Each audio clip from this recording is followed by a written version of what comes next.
जयंती मंगलाहारी भद्रकाली कपालिनी दुर्गा शिवा महाधत्री सहस्रधा नमस्ते महामाये जगन्नाथ कार्तिके भगवती।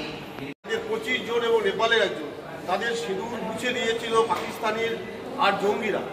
আর তার পাল্টা গতকাল পরশু রাত্রিতে গত রাত্রি ভোরবেলাতে যে 9 জায়গায় পাকিস্তানের জঙ্গি ঘাঁটিতে ঘুরিয়ে দেওয়া হয়েছে।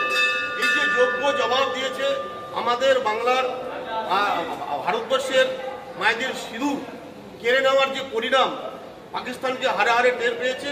আর সেই কারণেই আমরা আর বিগত দিনে যাতে সৈন্যরা আরও মনোবল পায় এবং তাদের দীর্ঘায়ু তারা এরকম যদি কেউ সিঁদুর মুছে দিতে চায় তাদের যাতে যোগ্য জবাব দিতে পারে তার দীর্ঘায়ু কামনা করে আমরা আজকে বালুরঘাট আর কালী মন্দিরে আর পুজো দিয়েছি এবং সেনাদেরকে আরও যেন তারা শক্তিশালী হয় এবং দীর্ঘজীবী হয় এই উদ্দেশ্যে আমাদের